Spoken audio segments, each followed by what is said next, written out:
Good evening. शिवांगन की पाठशाला में आपका स्वागत है। आज हम लोग स्टार्ट करेंगे नॉमिनल अकाउंट का रूल, जर्नल एंट्री का रूल, है ना।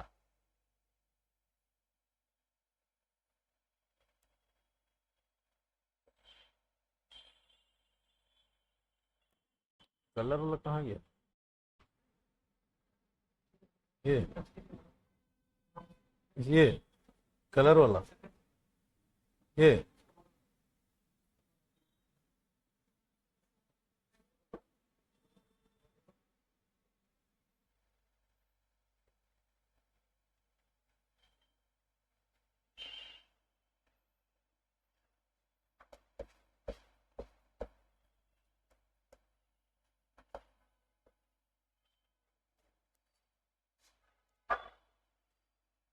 Personal account, real account and nominal account, है ना। पर्सनल अकाउंट हो चुका था। सेकेंड है रियल अकाउंट। थर्ड हुआ नॉमिनल अकाउंट। इसको हम लोग आज करेंगे नॉमिनल अकाउंट।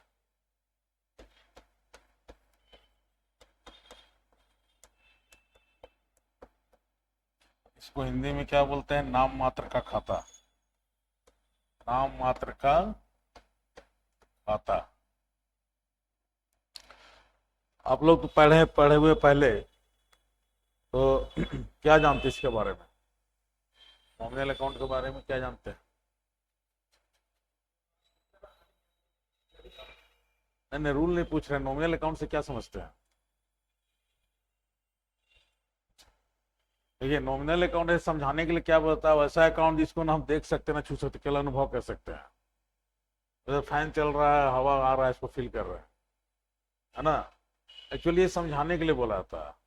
नॉमिनल अकाउंट का फिजिकल एक्सिस्टेंस नहीं होता जनरली, है ना। यानी कि ये रिलेटेड होता है बिजनेस का, जो एक्सपेंसेस लॉसेस होता है, इनकम एंड गेन्स होता है उससे, है ना। लाभ, आय व्यय, है ना। इनकम एंड गेन्स से ये संबंधित होता है, एक्सपेंसेस एंड लॉसेस से ये संबंधित होता है। ठीक है। जो बिजनेस, जो भी खर्च हो रहा है ना, जो भी हानि हो रहा है, जो भी आय हो रहा है, जो भी लाभ हो रहा है, उससे संबंधित होता है नॉमिनल अकाउंट। तो आप बोलिए खर्च तो फर्नीचर में भी हो रहा है ना। फर्नीचर भी खरीदे तो भी तो खर्चा ही हुआ। ठीक है।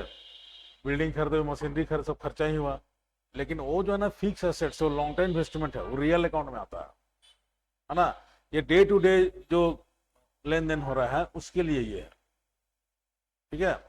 और जैसे इस एक मतलब इसको नॉमिनल इसलिए माना जाता है, सपोज डेट कि मान लीजिए आप अभी ऑटो से भाड़ा लगा के यहाँ पढ़ाना है, और हम नहीं पढ़ाते तो आपका क्या हुआ, वो खर्च हो गया। तो आप हमको ये नहीं बोल सकते हैं कि सर आपका क्लास में पैसा वापस कर दीजिए, वो हो चुका। वो खर्च फिर कहीं दिख नहीं रहा, मतलब एंट्री में दिखेगा, लेकिन ऐसे पॉकेट से आपका निकल चुका। लेकिन फर्नीचर दिखेगा, दोबारा आप इसको क्या कर सकते हैं, बेच सकते हैं, नहीं। लेकिन जो खर्च हो गया वो दोबारा आपका वापस नहीं ले सकते उसको। लेकिन यहाँ जो इन्वेस्टमेंट हुआ इसको दोबारा आपका रिटर्न हो सकता है कि नहीं। जैसे मान लीजिए फर्नीचर खरीदे, 2,000 रुपये में एक बेंच खरीदे, ठीक। अब हमको जरूरत नहीं इसको बेचना है, तो ज्यादा बिकेगा या कम में बिकेगा? अगर मान लीजिए 2,000 का है और 2,000 2500 में बेच दिए, 2500 में बेच दिए, 500 एक्स्ट्रा मिला। तो यहाँ पर जो 500 एक्स्ट्रा मिला ना, वो इनकम हो गया, तो वो नॉमिनल में चला जाएगा। समझ में आया? Profit from sale of furniture, है ना। अगर लॉस में गया, 2,000 का 1,500 बचे तो 500 लॉस हो गया, तो 500 जो लॉस हुआ वो नॉमिनल कहलाएगा। 1,500 आ गया तो एसेट हो गया, लेकिन 500 जो लॉस हुआ क्या हो गया, नॉमिनल हो गया, लॉस हो गया, है ना। तो बेंच को बेचे, ओल्ड बेंच था उसको बेच दिए, ओल्ड फर्नीचर था उसको बेच दिए। 2,000 का था, 1,500 बचे तो 500 क्या हुआ, लॉस हुआ। जब उसका एंट्री हम लोग करेंगे तो क्या करेंगे, कैश अकाउंट दिया, प्रॉफिट एंड लॉस अकाउंट दिया टू फर्नीचर अकाउंट। याद आ रहा है इंटर का, है ना। तो प्रॉफिट एंड लॉस अकाउंट क्या हो गया, नॉमिनल अकाउंट हो गया। कैश अकाउंट हो गया, रियल अकाउंट हो गया। और फर्नीचर भी क्या हो गया, रियल अकाउंट हो गया, है ना। तो इसमें लिखिए नॉमिनल अकाउंट में related with the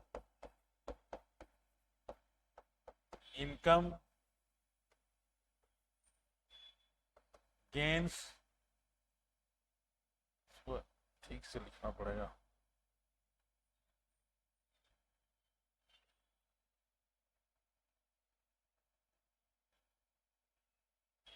incomes gains expenses and losses. ठीक है, एग्जाम्पल जैसे रेंट, सैलरी, है ना, वेजेज,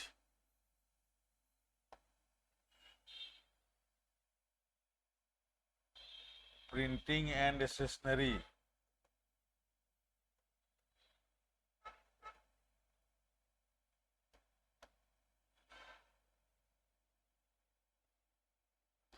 ट्रैवलिंग एक्सपेंसेस,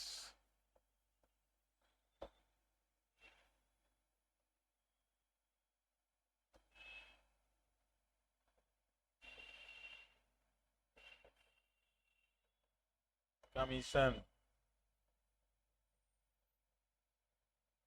इंटरेस्ट, है ना, एटसेट्रा। इसका रूल्स है ऑल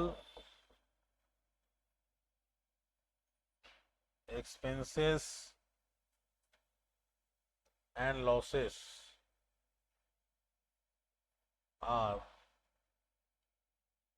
debited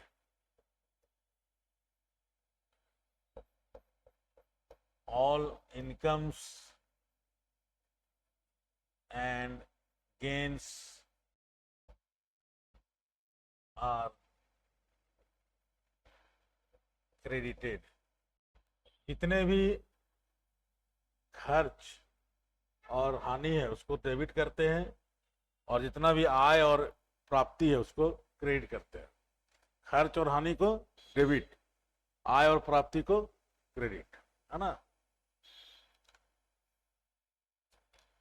ये इसका रूल हुआ नॉमिनल अकाउंट का। All expenses and losses are debited, सभी खर्च एवं हानि को डेबिट, नाम, डेबिट को हिंदी में क्या बोलते हैं, नाम, क्रेडिट को जमा, है ना। और जितना भी आय और गेन प्राप्ति है उसको हम लोग क्या करते हैं, जमा, क्रेडिट, जमा, नाम जमा। हिंदी में नाम जमा बोलते हैं, जैसे इंग्लिश में हम लोग डेबिट क्रेडिट बोलते हैं, हिंदी में उसको क्या बोलेंगे, नाम जमा। ठीक है, यानी कि आप लोग याद रखिए, trading and profit and loss account, profit and loss account में जो भी चीज हम लोग लिख रहे हैं, है ना, वो सब क्या है, नॉमिनल अकाउंट से जनरली है, रिलेटेड है। ठीक है, अब इसको हम लोग एग्जांपल दे क्लियर करेंगे कैसे डेबिट करते हैं एक्सपेंसेस और लॉसेस को, इनकम एंड गेन्स को कैसे क्रेडिट करते हैं। ठीक,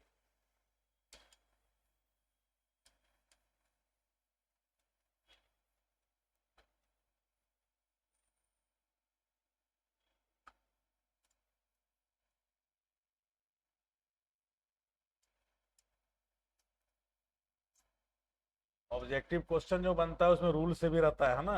ये किसका रूल है, एक ट्रांजेक्शन दे देगा, ठीक है, तो किस अकाउंट में आएगा, ये क्या, कौन सा रूल इसमें अप्लाई किया होता है किस अकाउंट में।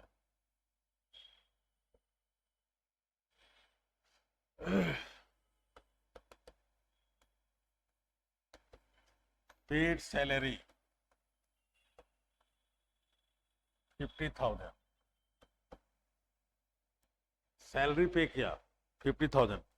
हम पहले ही पता है कि हम लोग जब अकाउंट्स बनाएंगे तो हम लोग अकाउंटेंट है ना, हम लोग किसी के यहाँ काम कर रहे हैं, उसके अकाउंटेंट हैं, और बिजनेस से के में क्या आ रहा है, बिजनेस से क्या जा रहा है, ये ध्यान रखना है।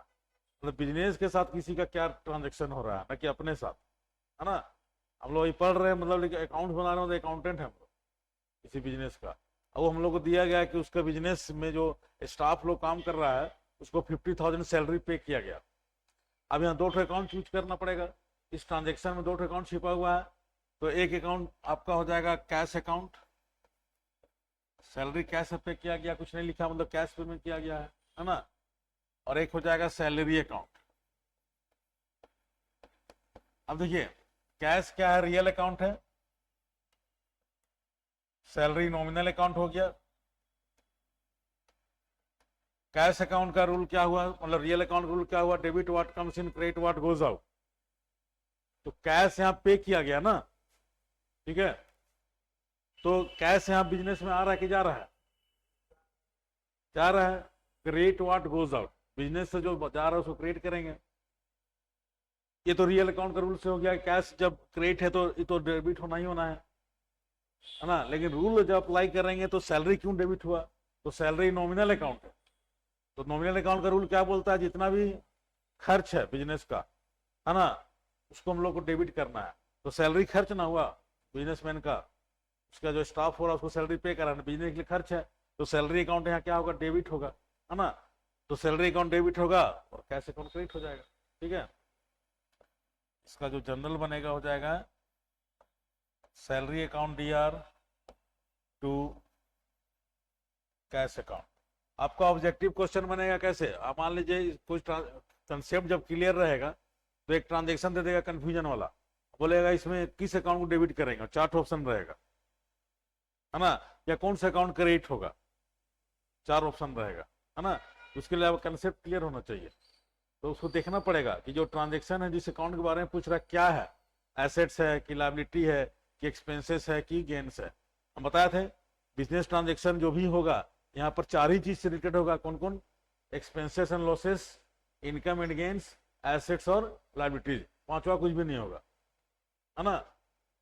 ट्रांजेक्शन जो भी होगा या तो एसेट्स होगा, या तो लायबिलिटी होगा, या तो एक्सपेंसेस एंड लॉसेस होगा, या इनकम एंड गेन्स होगा, चाहे वो पर्सनल अकाउंट हो, रियल अकाउंट हो, नॉमिनल अकाउंट हो। अकाउंट अलग अलग हो सकता है लेकिन ये 4 से ही रिलेटेड होगा वो। अब जैसे सैलरी, सैलरी क्या हुआ, एक्सपेंसेस हो गया, है ना। कैश क्या हुआ, एसेट्स हो गया बिजनेस का, करंट एसेट्स, है ना, ठीक है। और इसमें हम लोग यहाँ बीइंग करके डालते हैं, अभी उतना जानना नहीं है, खाली देखना है। हम लोग देखिए इसको क्लियर किए, है ना। नॉमिनल अकाउंट है सैलरी, ये हो गया 50,000 डेबिट साइड में, और ये 50,000 क्रेडिट साइड में। तो एक्सपेंसेस का क्लियर हुआ, है ना, ऑल एक्सपेंसेस आर डेबिटेड। तो सैलरी एक एग्जांपल नहीं है, वो एक्सपेंसेस था, उसको कैसे डेबिट किया हम लोग, है ना।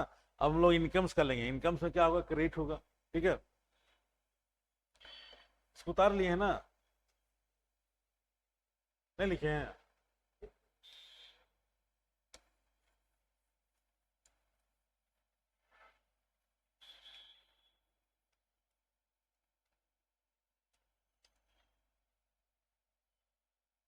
ये सब एग्जाम के साथ साथ आप कहीं पढ़ाने जाइएगा ना, एग्जाम का तो पूरा प्रिपरेशन हो ही रहा है, साथ साथ आपका ये जो कंसेप्ट डेवलप होगा ना, आप कहीं टीचिंग में जाइएगा, आपका नौकरी होगा तो फिर टीचिंग में जाइएगा, फिलहाल मान लीजिए आप कोई प्राइवेट स्कूल में जाइएगा, है ना, या कॉन्ट्रैक्ट बेसिस में कहीं होता है, तो ये सब जो हम बताते हैं पढ़ाने में बहुत काम आएगा, है ना।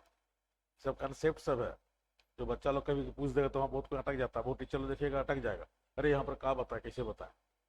हम लोग के साथ भी होता है, ऐसा नहीं है, हम लोग पढ़ाते पढ़ाते हम लोग डेवलप कर लेते हैं कंसेप्ट, है ना। तो ये सब वहाँ भी काम आएगा आपका। अब नेक्स्ट हम लोग इनकम का एग्जाम्पल लेते हैं, रिसीव्ड कमीशन, रिसीव्ड रेंट लिख देते हैं, है ना, रेंट।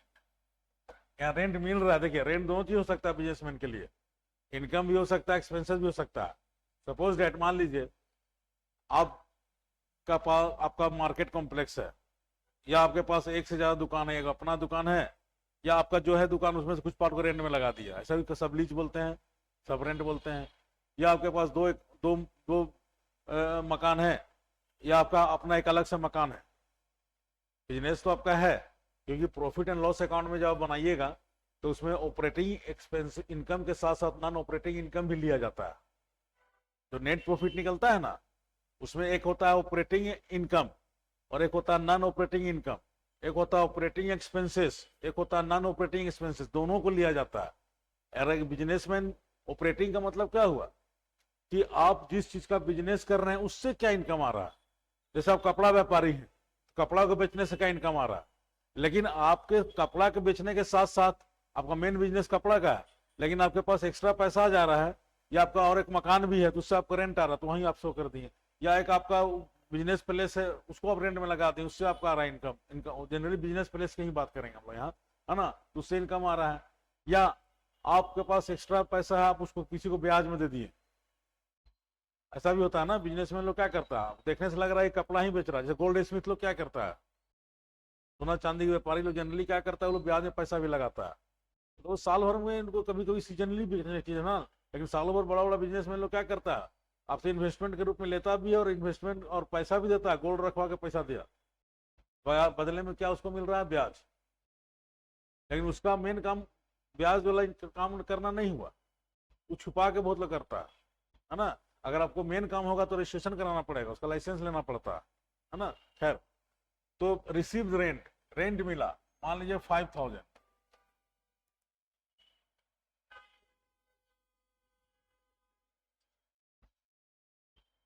हेलो, क्लास ले रहे हैं जी, बातें आप बात करते हैं। इसमें अब क्या हो रहा है, यहाँ मिल रहा है ना, एक अकाउंट कैश अकाउंट होगा, रेंट के रूप में कैश मिल रहा है, और एक अकाउंट रेंट अकाउंट होगा। कैश क्या हो जाएगा, रियल अकाउंट, ये क्या हो जाएगा, नॉमिनल अकाउंट। तो हम लोग नॉमिनल अकाउंट की बात कर रहे हैं, तो रेंट है, इनकम है, तो ऑल इनकम एंड और क्या gains are credited, rent credit होगा। अगर हम लोग रियल अकाउंट में जाते हैं तो all debit what comes in, credit what goes out, जो आ रहा है बिजनेस में डेबिट, जो बिजनेस से जा रहा है सो क्रेडिट, तो कैश आ रहा है इसलिए debit, debit what comes in.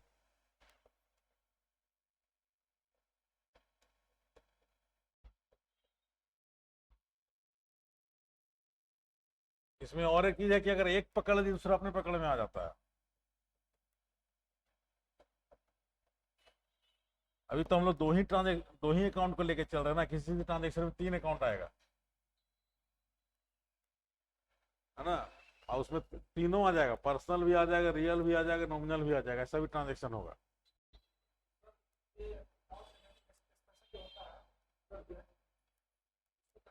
Out कथी, आउटस्टैंडिंग, हाँ। अब जैसे मान लीजिए ये रेंट है ना, तो ये आउटस्टैंडिंग रेंट, आउटस्टैंडिंग रेंट 5000, तब क्या एंट्री होगा, यहाँ बाकी है रेंट, यहाँ रेंट, यहाँ पर इनकम नहीं, आउटस्टैंडिंग हम यहाँ पर शो करें, आउटस्टैंडिंग रेंट मतलब ये एक्सपेंस है मान लीजिए, बाकी है, या आउटस्टैंडिंग सैलरी है, देना है, दिया नहीं है, देना है ना। तो याद रखिएगा, जैसे हम लोग जब जाएंगे पर्सनल अकाउंट को डिवीजन जब करेंगे ना, तो 3 तरह का पर्सनल अकाउंट होता है। उसमें एक आता है रिप्रेजेंटेटिव पर्सनल अकाउंट, ठीक है, तो रिप्रेजेंटेटिव पर्सनल अकाउंट को इंडिकेट करता है, जितना भी आउटस्टैंडिंग आएगा ना, चाहे आउटस्टैंडिंग इनकम हो और चाहे आउटस्टैंडिंग एक्सपेंसेस हो, किसको शो करता है, रिप्रेजेंटेटिव पर्सनल अकाउंट को, प्रतिनिधि व्यक्तिगत खाता जिसको बोलते हैं, है ना। एक नेचुरल होता है, एक आर्टिफिशियल होता है, एक रिप्रेजेंटेटिव होता है, 3 तरह का पर्सनल अकाउंट होता है ना। तो अब देखिए, अगर रेंट पे करता है तो रेंट टू कैश होता है, तो आउटस्टैंडिंग रेंट में तो पे तो किया नहीं, बाकी रह गया, तो कैश तो आएगा नहीं। तो यहां पर एक अकाउंट ओपन होगा, रेंट अकाउंट, और एक अकाउंट होगा आउटस्टैंडिंग रेंट अकाउंट। कैश के बदले क्या ओपन होगा, आउटस्टैंडिंग रेंट अकाउंट।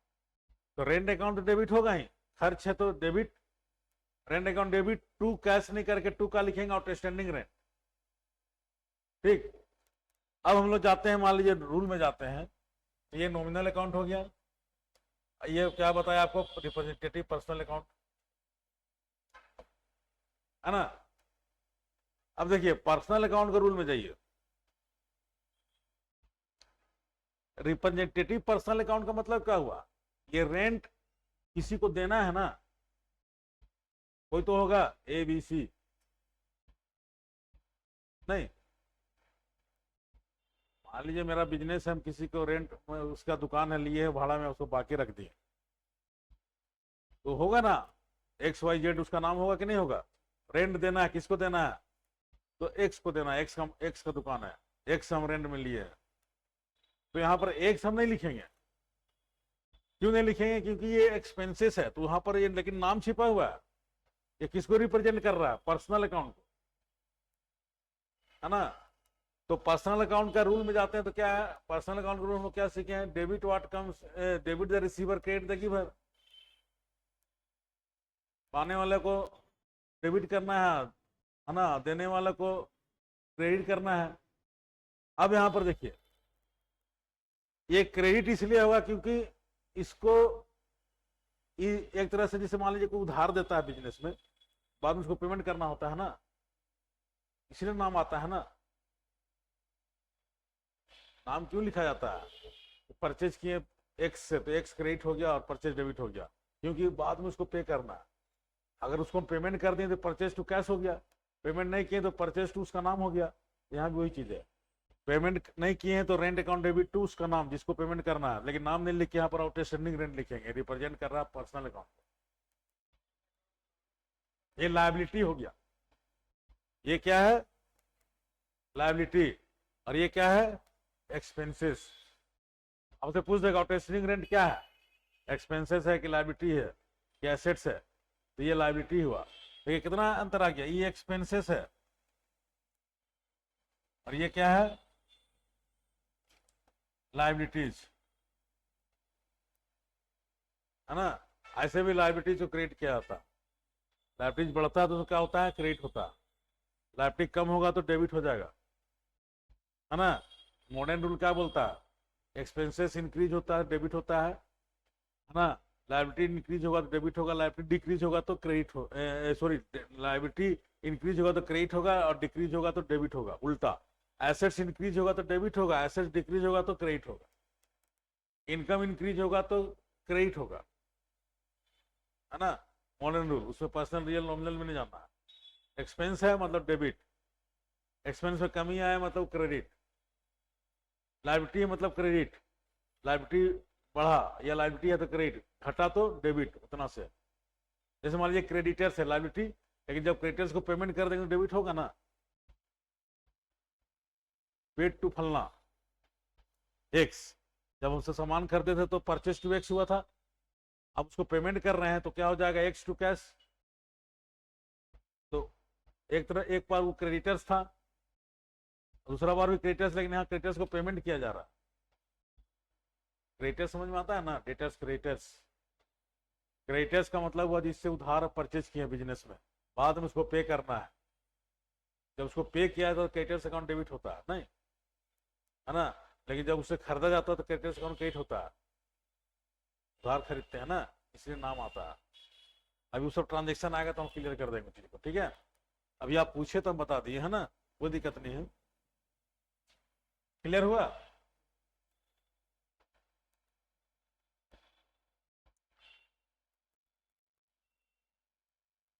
तो इसका एंट्री क्या बनेगा?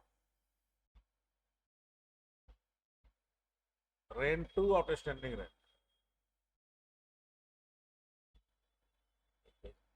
ताकि लिखने से ये फैल जाता है। रेंट अकाउंट डीआर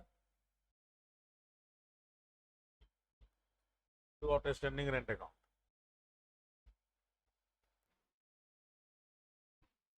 ठीक है, मिटाए ना। तो पर्सनल अकाउंट हो गया, रियल अकाउंट हो गया, नॉमिनल अकाउंट हो गया। अब हम लोग कुछ ट्रांजेक्शन लेके इसको क्लियर करते हैं। कुछ बेसिक्स होगा, कुछ में थोड़ा सा प्रॉब्लम टाइप का लगेगा, है ना, लेकिन कंसेप्ट वही रहेगा। एक होता है सीधे कान पकड़ना, ऐसे कान पकड़ दे। एक हुआ ऐसे कान पकड़े, पकड़ना काने, है ना। और एक हुआ कि दूसरा से कान पकड़वाए। तीनों में बात एक हो रहा है, तो ट्रांजेक्शन भी उसी टाइप का रहेगा। वो डायरेक्ट लगेगा कि डायरेक्ट तुरंत हो जा रहा है, जैसे ये ट्रांजेक्शन इनडायरेक्टली है, इनडायरेक्टली कान पकड़ा जा रहा है स्टैंडिंग रेंट के लिए, लेकिन हो रहा वही चीज जो आपका आ, मतलब पर्सनल अकाउंट के साथ हो रहा है ना।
Purchase goods from Sohan worth ₹15,000। 15,000 का गुड्स परचेज किया सोहन से।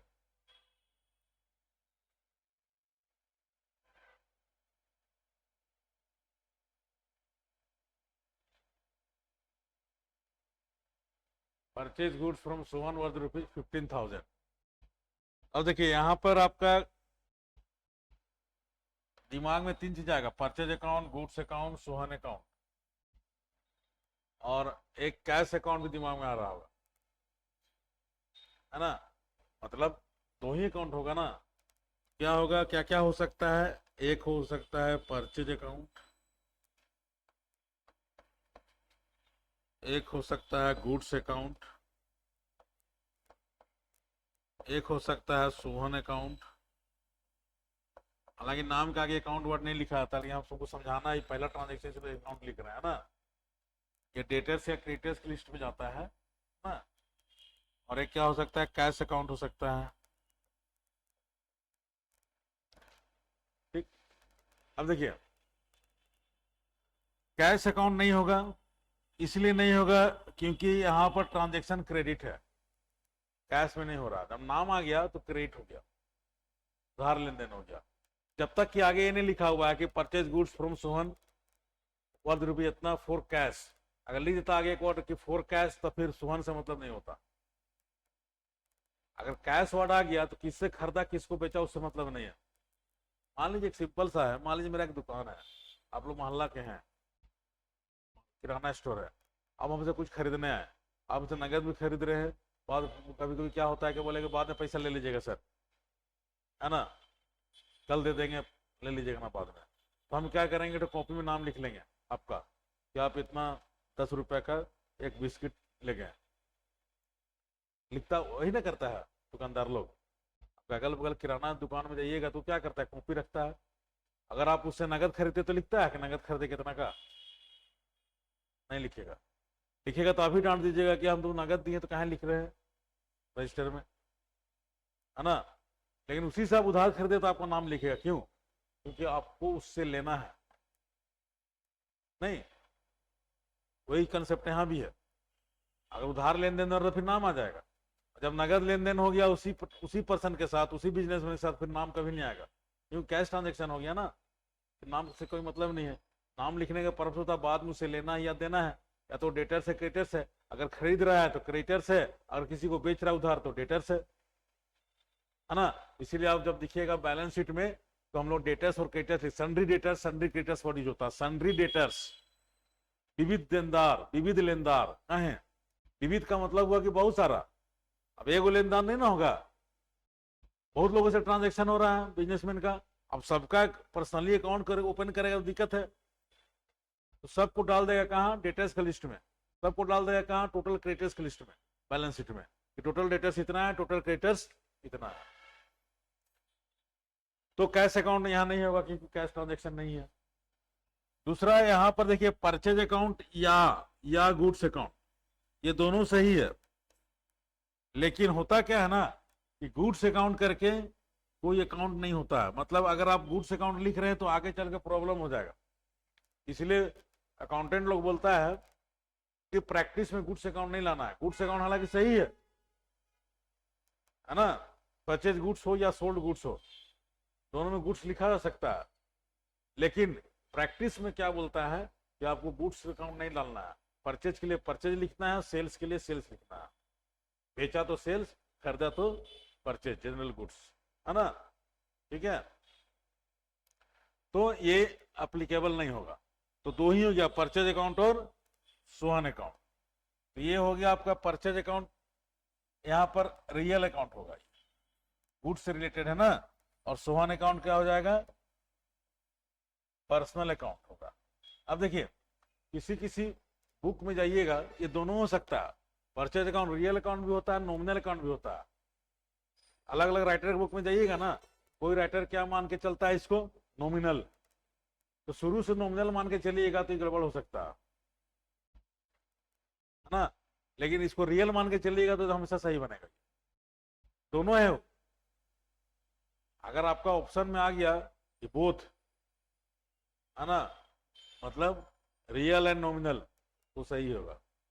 ऑप्शन में नहीं है, अगर मान लीजिए ऑप्शन में नॉमिनल लिखा है, रियल नहीं दिखा तो नॉमिनल भी सही होगा। हाँ, दोनों रहेगा तो क्वेश्चन बनाने वाला बोका है। हाँ, तब देखिए वहां पर क्या है ना, क्वेश्चन बनाने वाला उतना नहीं ध्यान दिया, तो जो रियल बनाएगा उसको भी सही मिलेगा, जो नॉमिनल बनाएगा उसको सही मिलेगा। लेकिन उसको ध्यान आकर्षण कराना होगा क्वेश्चन वाला जब आंसर की इसमें क्या होना चाहिए सही, है ना। तो दोनों है, लेकिन ज्यादा सटीक क्या है, रियल, है ना। इसमें इसीलिए नॉमिनल बोलता है ना कि खरीदा,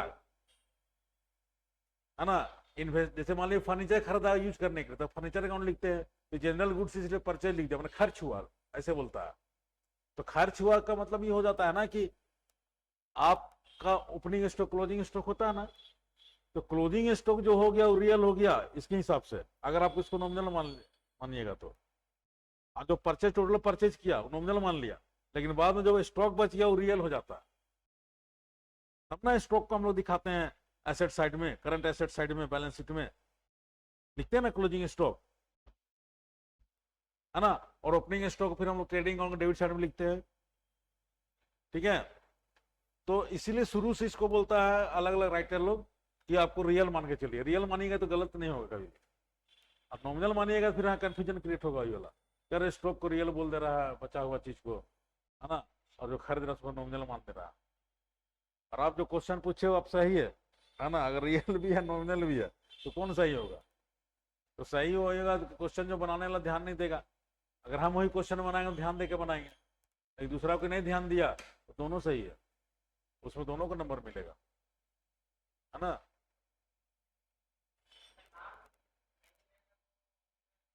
जिसमें नाम नहीं लेगा, माने परचेज गुड्स ₹1 फिर तो मान के चल रहा है कैश ट्रांजेक्शन, नाम आ गया मतलब क्रेडिट ट्रांजेक्शन, है ना।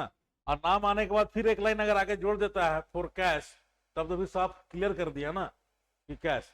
जैसे मान लीजिए परचेज फर्नीचर ऐसे लिखा हुआ है, फर्नीचर खरीदा, तो मान के चलना है यूज के लिए खरीदा, कुछ नहीं लिखा हुआ है, तो यूज के लिए खरीदा तो फर्नीचर अकाउंट होगा।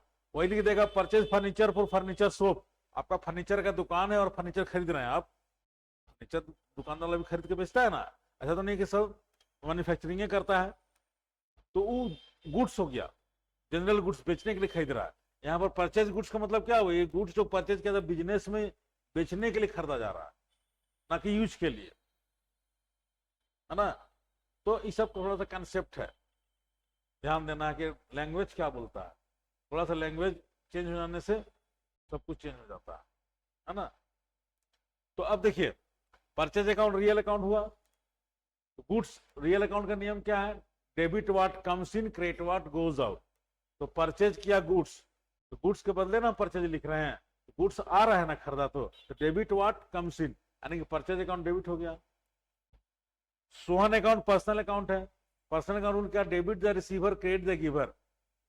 सोहन क्या गिवर ना हुआ, बिजनेस में दे रहा है ना, बेचने वाला कौन है, सोहन, है ना। तो गिवर, क्रेडिट द गिवर, इसलिए सोहन को क्रेडिट किया जाए, यानी कि इसका जर्नल एंट्री बनेगा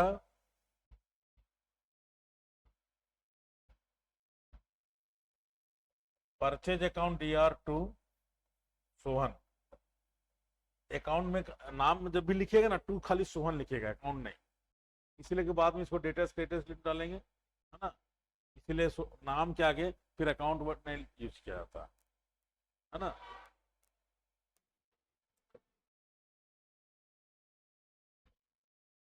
यहाँ तो समझाना था इसलिए हम लिखे सोहन अकाउंट, जब एंट्री करेंगे तो केवल सोहन लिखे, ऐसा नहीं हो जाएगा being purchase goods from Sohan, ये क्रेडिट ट्रांजेक्शन था।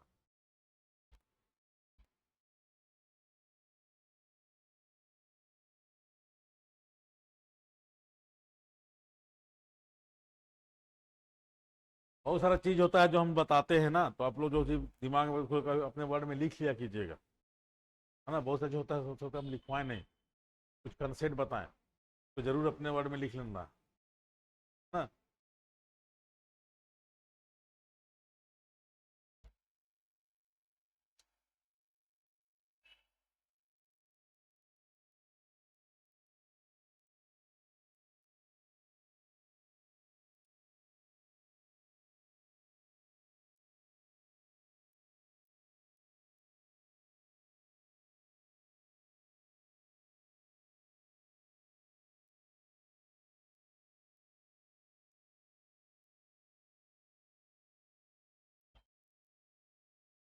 नेक्स्ट जैसे लिखिए purchase machinery, purchase machinery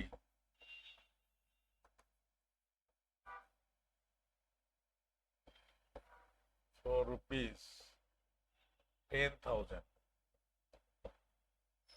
machinery purchase किया। देखिए अब यहाँ पर परचेज भी हो सकता है, मशीनरी भी हो सकता है, लेकिन यहाँ पर अब क्या कंसेप्ट यूज करना है हम लोग को कि यहाँ कुछ नहीं लिखा हुआ क्यों खरीदा, क्या मानेंगे यूज के लिए खरीदा, है ना।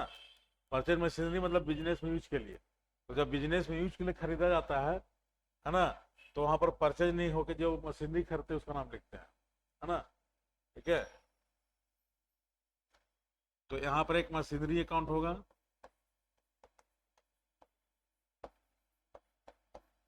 और एक कैश अकाउंट होगा।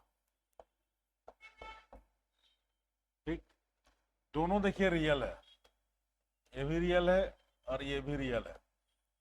यहाँ दोनों साइड क्लियर हो जाएगा रियल अकाउंट का। Debit what comes in, credit what goes out. Machine आ रहा है, बदले में पैसा जा रहा है ना। Debit what comes in, credit what goes out, real account का रूल यही हुआ। और दोनों रियल अकाउंट है, एक एसेट आ रहा है, एक एसेट जा रहा है। ये फिक्स एसेट्स है, ये करंट एसेट्स है ना। ये फिक्स एसेट्स और ये करंट एसेट्स है। एक एसेट्स आ रहा है, एक एसेट्स बदले में निकल रहा है, यानी कि इसका एंट्री हो जाएगा मशीनरी अकाउंट DR टू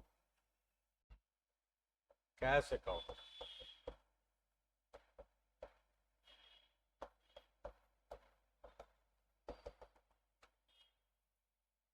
अब इसी ट्रांजैक्शन में हम एक लाइन केवल चेंज करेंगे।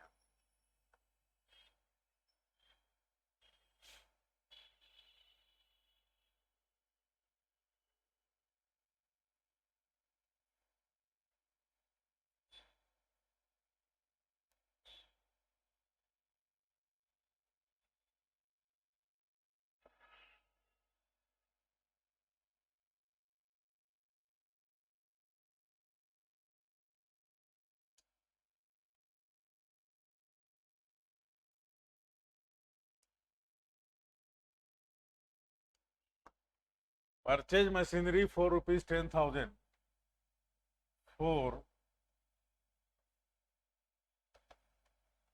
Machinery shop. इसमें एक वर्ड हम डाल दिए क्या, मशीनरी शॉप, है ना।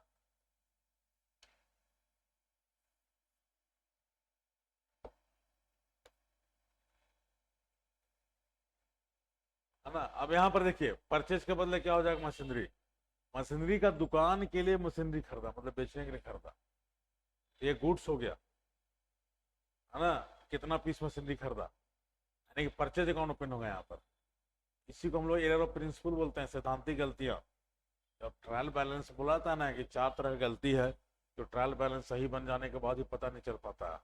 Error of omission, error of commission, error of principle और कंपनसेटिंग एरर, ये एरर ऑफ प्रिंसिपल है, सैद्धांतिक गलतियां। अगर हम लोग मशीनरी अकाउंट लिख देंगे तभी हमारा जर्नल लेजर और ट्रायल बैलेंस तक सही बन जाएगा, और ट्रायल बैलेंस इक्वल हो जाएगा दोनों साइड में। क्योंकि परचेज भी डेबिट होता है, मशीनरी भी डेबिट होता है, तो इक्वल होना ही होना है। बात समझ में आया। लेकिन है सैद्धांतिक गलतियां। सिद्धांत के अनुसार, अकाउंटिंग प्रिंसिपल के अनुसार क्या है, ये गलत हो जाएगा, है ना। अगर हम लिख देंगे मशीनरी इसकी जगह तो यहाँ पर क्या हो जाएगा, एक परचेज अकाउंट होगा, है ना, मशीनरी ये अकाउंट नहीं होगा, है ना। तो और कैश तो होना ही है, दोनों रियल अकाउंट है ना। हम क्या बोले, परचेज को रियल मानना है, तो एंट्री मेरा क्या हो जाएगा, purchase account DR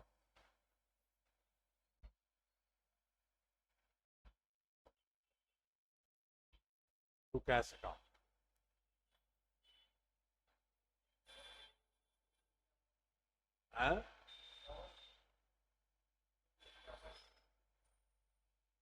machinery shop लिखा हुआ इसीलिए मशीन में यूज करने, मशीन को यहाँ पर बेचने के लिए खरीदा है ना, तो जनरल गुड्स हो गया, वो परचेज अकाउंट में चला जाएगा।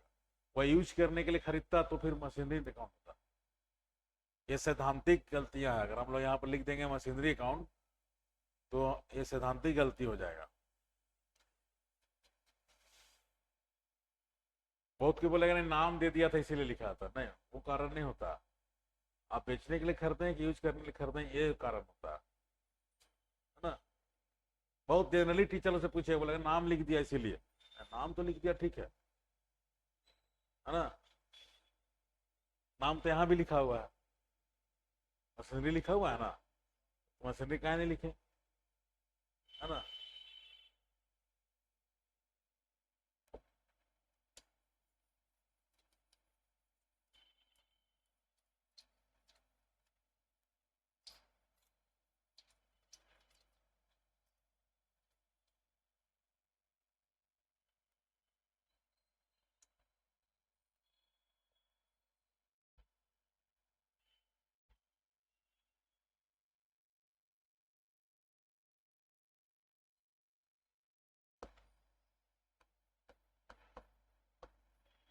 Sold goods to Hari worth ₹5,000। Worth का मतलब कीमत है ना, 5,000 की कीमत का गुड्स बेचा, किसको, हरी को, है ना। तो हम बताया है गुड्स अकाउंट नहीं ओपन करना है, अगर परचेज तो परचेज गुड्स तो परचेज अकाउंट, सोल्ड गुड्स है तो सेल्स अकाउंट, है ना। तो यहाँ पर ये हो जाएगा, एक सेल्स अकाउंट हो जाएगा और एक हो जाएगा हरी अकाउंट, नाम आ गया ना। आगे कुछ मेंशन नहीं है, मान के चलना उधार बेचा, तो सेल्स हो गया आपका रियल अकाउंट, परचेज गुड्स से रिलेटेड है ना, इसलिए रियल अकाउंट, और हरी हो गया personal account.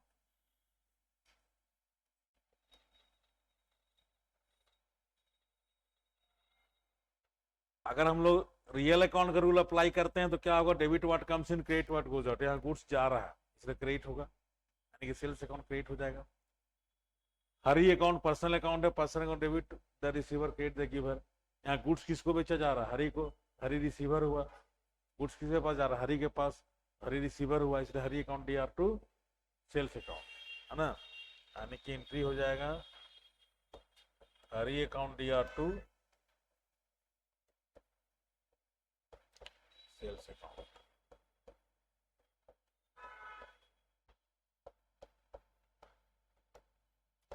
Sold goods to Hari.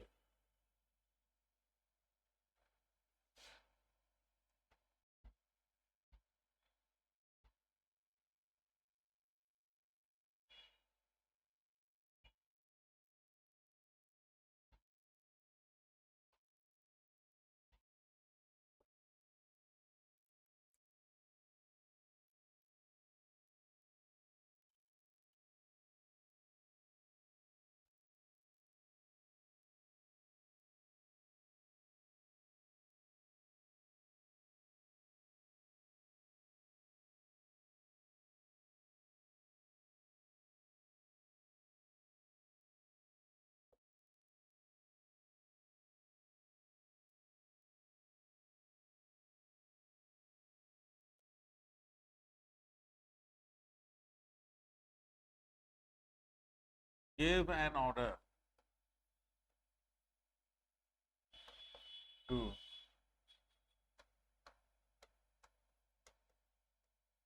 Shukla Book Depot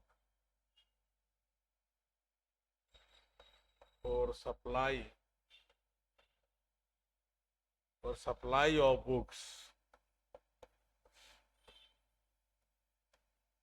worth ₹1,00,000। ये एक ट्रांजेक्शन है कि give an order to Shukla book depot for supply of books worth ₹1,00,000। Shukla book depot को ऑर्डर दिया, है ना, कौन, जिसके हम लोग काम कर रहे हैं, जिस व्यापारी के यहाँ किताब का दुकान है मान लीजिए, कि हमको ₹1,00,000 का बुक सप्लाई कीजिए, है ना, यानी कि खरीदने के लिए ऑर्डर दिया कि हमको भेजिए ₹1,00,000 का बुक, है ना। तो क्या ट्रांजेक्शन होना चाहिए, इस ट्रांजेक्शन में क्या एंट्री होना चाहिए, ट्रांजेक्शन तो यही है।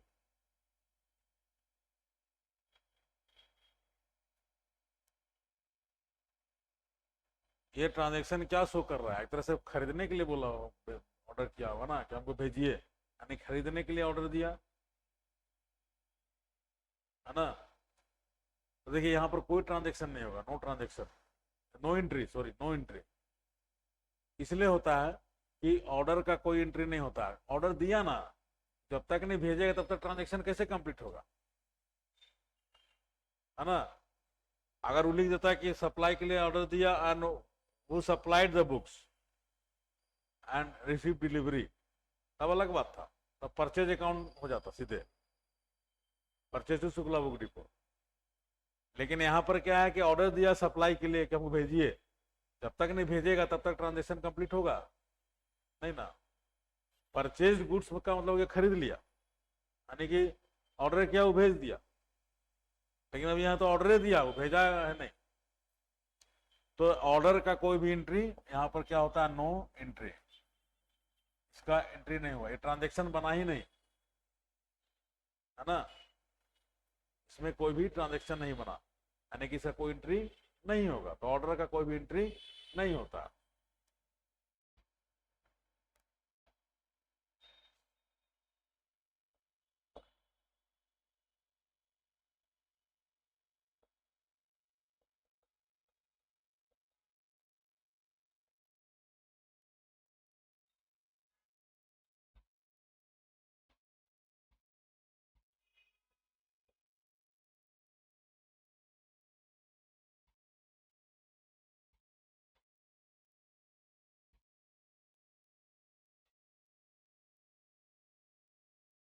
नेक्स्ट ट्रांजेक्शन लिखे, distribution of goods as free sample 10,000।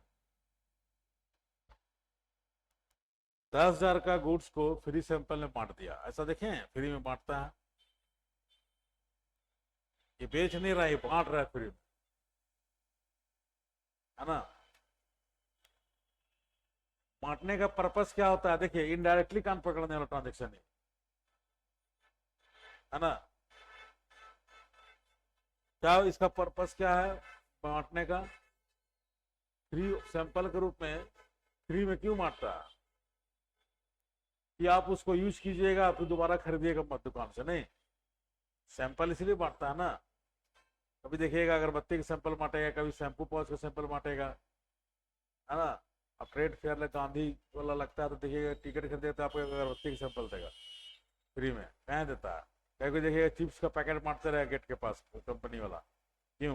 कभी कोई देखिएगा घर घर पेपर में देखिएगा शैम्पू का पाउच को साट के भेजता है, क्यों, फ्री में आपको दे रहा है कि आप लगाइए दोबारा फिर उसको डिमांड कीजिए, हाँ, मैंने प्रचार के लिए, बिना एडवर्टीजमेंट का आपका सामान बिकेगा नहीं। आप बहुत सारा प्रोडक्शन कर लिए, बहुत अच्छा सामान आपका, लेकिन कोई जान ही नहीं रहा मार्केट में।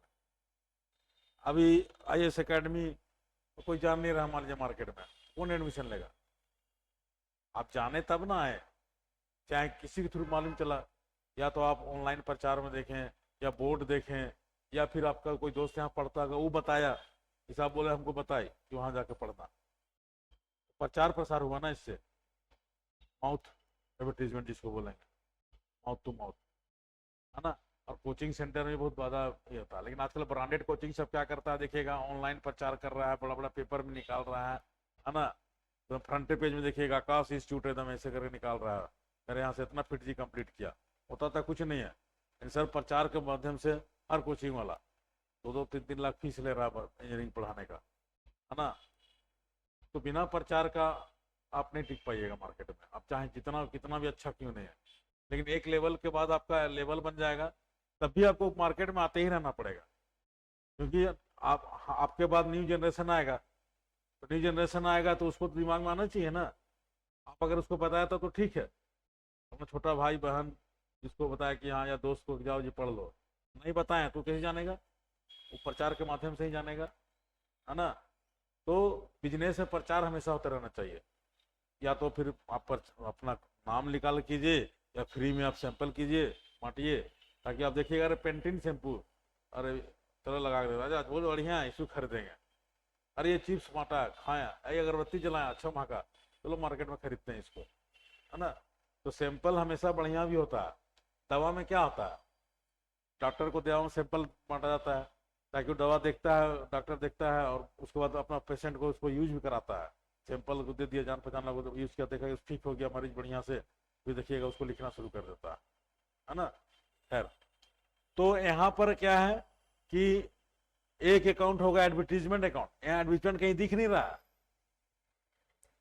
लेकिन यहाँ जो ट्रांजेक्शन को पढ़ने से क्या समझ में आ रहा है कि प्रचार के लिए बांटा, फ्री सैंपल क्यों बांटा, प्रचार के लिए, यानी कि एडवर्टीजमेंट अकाउंट हो गया, एक account advertisement account nominal account में चला जाएगा, खर्च हो रहा है ना, प्रचार में बांटा खर्चे हुआ है ना। अगर उसका रिटर्न मिल गया तो फायदा हो जाएगा, लेकिन कोई जरूरी नहीं है, बहुत आदमी फ्री में यूज भी कर लिया, खरीदबो नहीं करेगा, उसको बेकार चला गया है ना। कोचिंग वाले पंपलेट बांटता है, लोग देखिए पंपलेट पढ़ा फेंक देता है वो उसपे, पढ़ा कोई एडमिशन ली, अगर उसी पंपलेट को मान लीजिए 5,000 का पंपलेट बांटा, उसमें 5 स्टूडेंट भी आके एडमिशन ले लिया, उसका पैसा निकल गया, फीस के साथ साथ पंपलेट खर्चा भी निकल गया। और अगर जो नहीं पढ़ा पढ़ा रहो, देखिएगा कोई भी एग्जाम होता है तो बाहर में पूरा पंपलेट फेंकल रहता है, पढ़ता है बाहर लोग फेंक देता है, बहुत को तो लेबे नहीं करता है, या नहीं नहीं। अब बहुत क्या करता है कि ले लेता है, इतना जो गाड़ी करेगा उसको जाकर रफ करेगा पीछे, बहुत बच्चा लोग पढ़ने लिखने वाला ऐसा है ना कि रफ वर्क दे दीजिए ना, बांट देंगे बोल कर ले लेगा, और घर में जाकर उसमें रफ करेगा, मैथ बनाएगा, चला को चलो। हम लोग क्या करते हैं, फेंक देते हैं, कागज के काम आता है ना। और बहुत लोग उसको घर में ले जाकर उसमें रफ करेगा, मैथ बनाएगा, यूज में लाएगा उसको। खैर, तो एक हो गया एडवर्टीजमेंट अकाउंट,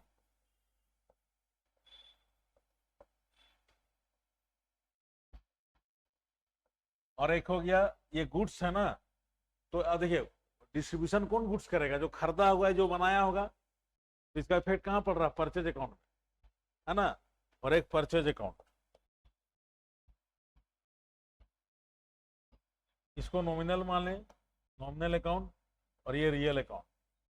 नॉमिनल अकाउंट क्या बोलता है, जितना भी एक्सपेंसेस है और जितना भी लॉसेस है, ये तो एक्सपेंसेस है ना, अभी लॉस नहीं है ये, अगर इसका कोई इफेक्ट नहीं पड़ता है पड़ेगा तो पूरा पूरा लॉस गया हो।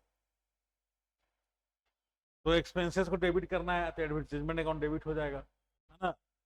Purchase debit what, real account debit what comes in, credit what goes out, यहाँ तो गुड्स निकल रहा है ना, इन सेल्स के रूप में नहीं निकल रहा, बांटने के रूप में निकल रहा है, तो परचेज में इफेक्ट पड़ेगा, परचेज कम हो जाएगा नहीं, जितना गुड्स आप खरीदते हैं उसमें से लेस कर देंगे जब अकाउंट बनाइएगा, तो इतना बांट दिए फ्री में, यानी कि 1 लाख खरीदे थे, 10,000 बांट दिया, यानी कि 90,000 मेरे पास है ना।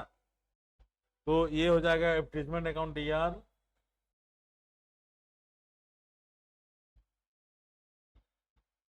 To purchase account.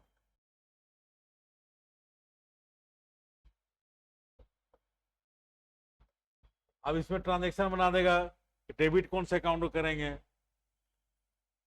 ना, गुड्स अकाउंट को करेंगे, फ्री सैंपल अकाउंट को करेंगे, एडवर्टीजमेंट अकाउंट को करेंगे, या मालूम चला कि एडवर्टीजमेंट अकाउंट कहीं लिखवे नहीं किया, इनमें से कोई नहीं, तो इनमें से कोई नहीं हो जाएगा,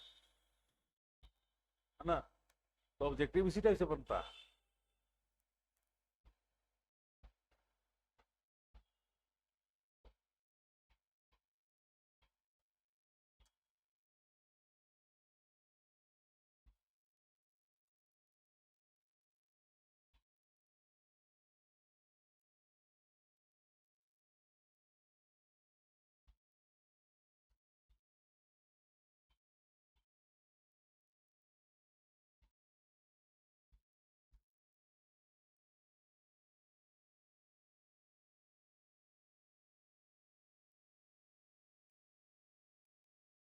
पेड इंटरेस्ट, ब्याज दिया 500 रुपया,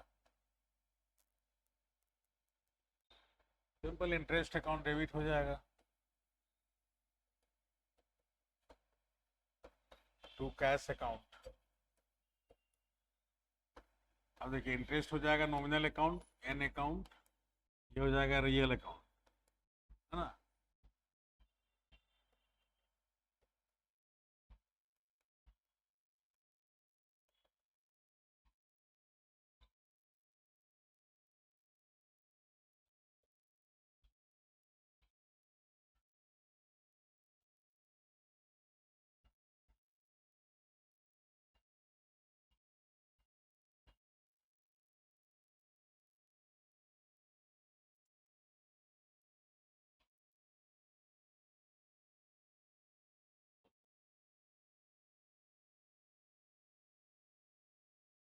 रिसीव्ड कमीशन, तो सिंपल एंट्री सब है। रिसीव्ड कमीशन 100, कमीशन मिला तो जाए कैश अकाउंट दिया,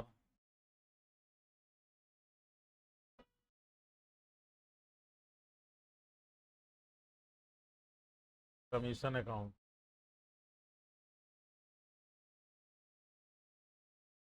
ये रियल अकाउंट हो गया, ये नॉमिनल अकाउंट हो गया।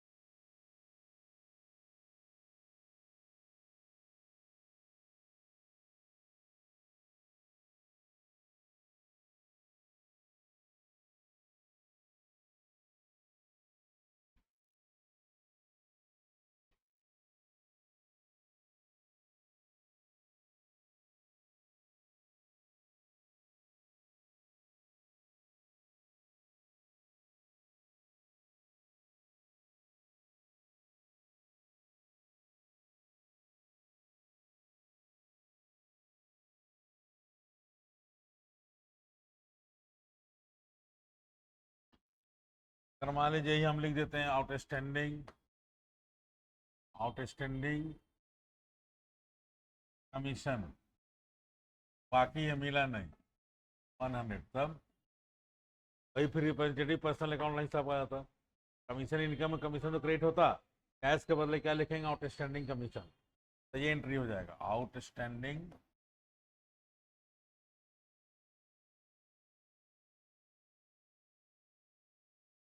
अकाउंट DR2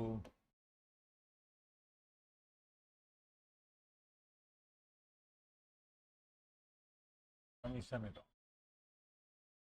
अब देखिए ये हो जाएगा रिप्रेजेंटेटिव पर्सनल अकाउंट, रिप्रेजेंटेटिव बोलते हैं, RPRESCNATIV, रिप्रेजेंटेटिव पर्सनल अकाउंट, और ये हो जाएगा नॉमिनल अकाउंट। आउटस्टैंडिंग वर्ड जहां आ गया ना, तो रिप्रेजेंटेटिव पर्सनल अकाउंट को इंडिकेट करता है ना, चाहे इनकम हो चाहे एक्सपेंसेस हो। अब जैसे मान लीजिए आउटस्टैंडिंग सैलरी, आउटस्टैंडिंग सैलरी यहाँ देना है, यहाँ इनकम था ना, यहाँ मान लीजिए स्टाफ का सैलरी बाकी है, पे करता सैलरी टू कैश होता है, बाकी है तो सैलरी टू आउटस्टैंडिंग सैलरी हो जाएगा, कैश के बदले आउटस्टैंडिंग आ जाएगा, ये याद रखिए। हाँ कैश में ट्रांजेक्शन हो रहा है बाकी है, बस कैश हट जाएगा वहाँ पर आउटस्टैंडिंग वर्ड आ जाएगा, है ना। यानी कि सैलरी अकाउंट DR टू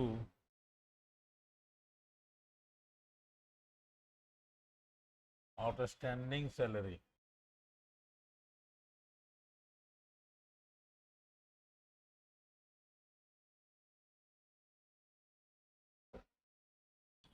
ये नॉमिनल अकाउंट हो गया, ये representative personal account, personal representative personal account.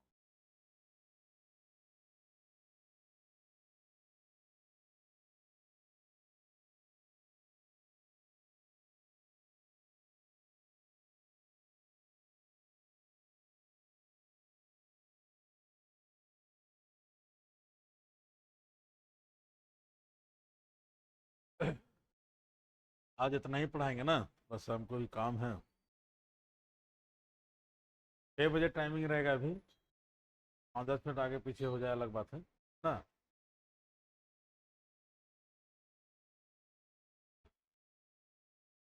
देखिए इससे पहले हम कुछ क्लास लिए हैं, लेकिन उसमें बच्चा ऑनलाइन में रहा है ना। अब हम फिर से एकदम जीरो से स्टार्ट किए हैं, ये आपका ऐसे है तो ये है ना, थोड़ा सा आगे पढ़ाया है, जनरल से ही स्टार्ट किए हैं, अकाउंटिंग का डेफिनेशन को समझाते हुए यहाँ तक पहुँचे हैं ना। तो जो पहले का छूटा हुआ होगा थोड़ा सा ले लीजिएगा, हम बता भी देंगे, ऐसा कुछ नहीं है ना। ठीक है, अभी ये स्टार्टिंग है, ये भी चलते रहेगा। अगर नया बच्चा लोग आते जाएगा तो अब जहाँ से चल रहा चलेगा, भले ही उन लोग के लिए रिविजन के लिए अलग से बुला लेंगे, है ना, एक्स्ट्रा क्लास के लिए अलग बात है, ठीक है। लेकिन अभी 3 दिन चलेगा अल्टरनेट करके, MW और वेडनेसडे फ्राइडे, ठीक है। हाँ, क्या थी? हाँ हाँ हाँ, बता देंगे। PGT का सिलेबस बोल रहे हैं, सारा चीज बता देंगे। और बीच में थ्योरी भी चलेगा, है ना, मैनेजमेंट का। हो सकता है 2 दिन अकाउंट चले या 1 दिन अकाउंट से 2 दिन थ्योरी चले।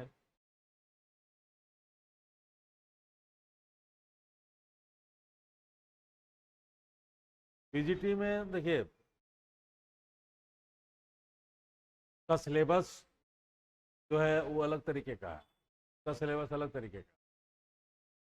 हम लोग के लिए वो भी सिलेबस ठीक है, PGT हो चाहे TGT हो, है ना।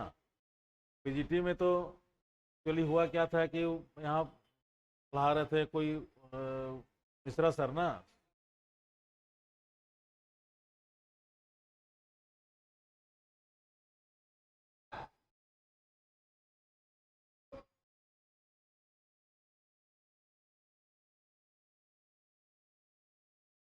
तो ये एक तो होता है आपका एकेडमिक लेवल का, कि आपको बीकॉम के लिए पढ़ा रहे हैं, वो पढ़ाई अलग हो गया। यहाँ वो पढ़ा रहे, वो पढ़ाई अलग हो गया, है ना।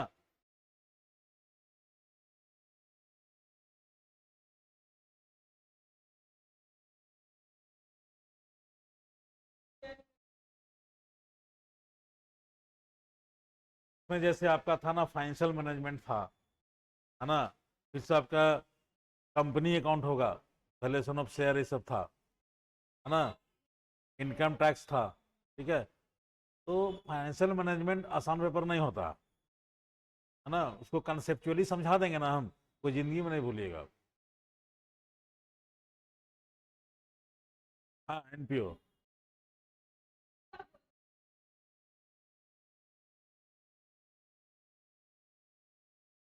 नहीं बताए थे, वो तो बहुत अच्छा लेसन है।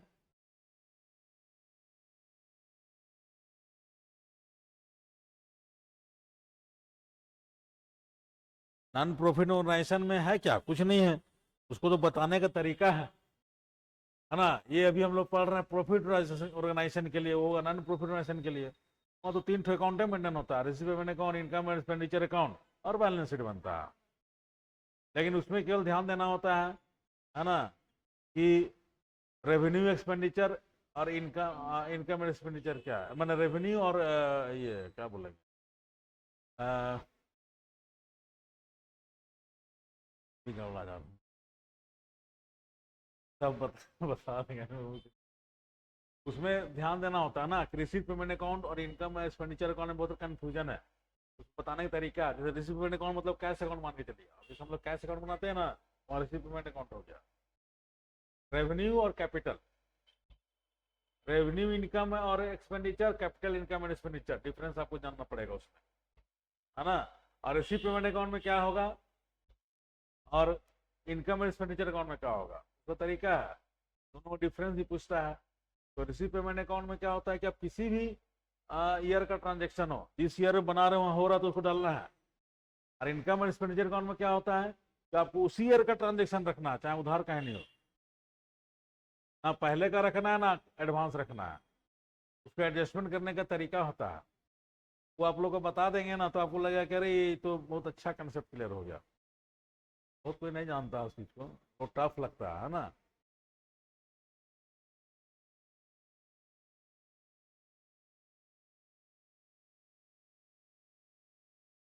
रेवेन्यू जैसे अभी आप लोग एसेट्स और पढ़ रहे हैं ना, वो कैपिटल एक्सपेंडिचर हो गया, लॉन्ग टर्म इन्वेस्टमेंट। और रेवेन्यू मतलब वही सैलरी, कमीशन, ब्याज ब्याज, ये सब रेवेन्यू में आ गया ना। तो एक्चुअली नॉन प्रॉफिट ऑर्गेनाइजेशन होता है क्या, जो NGO वगैरह होता है ना। अब जैसे स्कूल कॉलेज है, सब प्रॉफिट ऑर्गेनाइजेशन नहीं ना है, तो पढ़ाने के लिए, सेवा देने के लिए खोला गया। लेकिन उसका भी तो अकाउंट मेंटेन होता है ना, हॉस्पिटल हो गया, स्कूल कॉलेज हो गया, यूनिवर्सिटीज हो गया। तो उसका अकाउंट कैसे मेंटेन होगा, यही मेंटेन होता है, receive payment income and expense account. बहुत सारा गवर्नमेंट का स्कूल सब खुला हुआ है, मनरेगा और ये सब वाला में, है ना, वो सब अकाउंटेंट सब रखता है, क्या बच्चे को खिला रहे हैं, क्या दे रहे हैं, सबका एंट्री इसमें होता है। तो यहाँ पर वही 2 अकाउंटेंट मेंटेन होता है।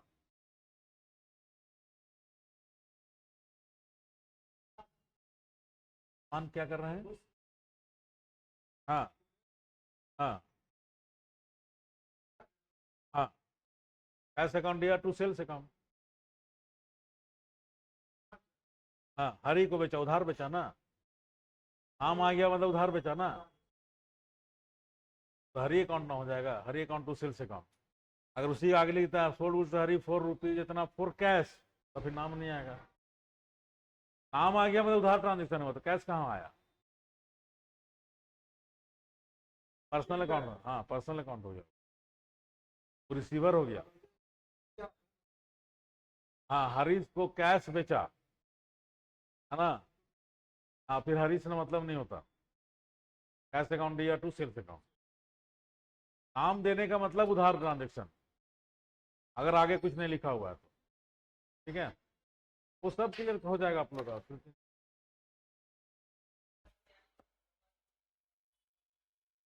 हाँ, टीजीटी में आपका 2016 में हम ही पढ़ाया था यार, 3 बैच चलता था। हाँ, टीजीटी में हम ही पढ़ाया था। तो संजय तिवारी जो थे ना पहले, यहाँ हुआ क्या था कि वो एक रोशन जी थे, अलग कहानी है। तो हमारे पास टाइम नहीं रहता है, तो मनोज जी का व्यवहार है, तो हमको बुला के सर नहीं आके कम से कम स्टार्ट कीजिए, स्टार्ट कीजिए, तो हम आए। भैया का भी अच्छा व्यवहार है हमसे। संजय तिवारी का वगैरह आज हमको क्या बोल रहे कि आप वहाँ पर क्लास लेने गए थे एक जगह, हमको बोल रहे हैं। हम गए नहीं थे, हमको बुलाया गया था, अरे कि एक बार आइए ना सर, स्मृति मैडम का कोचिंग खुला था लालपुर में इधर, वही ऑनलाइन वाला हिसाब किताब था। रोशन जी हमको बुलाए थे, ये लोग खबर मिलते रहता है ना कि कौन कहाँ गया। तो संजय मिश्रा जी जान हमको बुला लिए होंगे, कोई किसी का नाम होने नहीं चाहता, लेकिन हमारा टीचर आया हुआ ना, मैक्सिमम का सिलेक्शन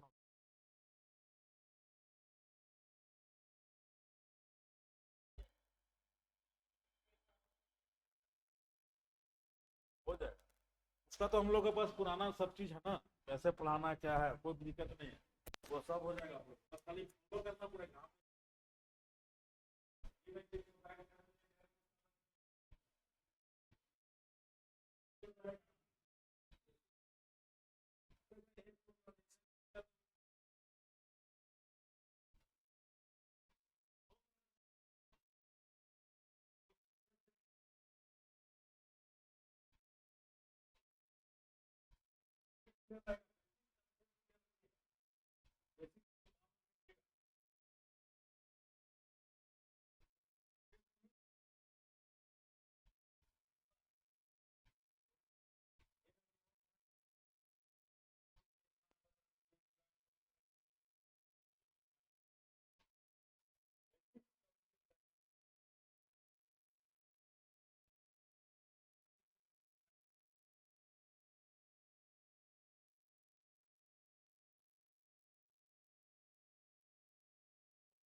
हो जाएगा, सब कुछ हो जाएगा, चिंता मत कीजिए।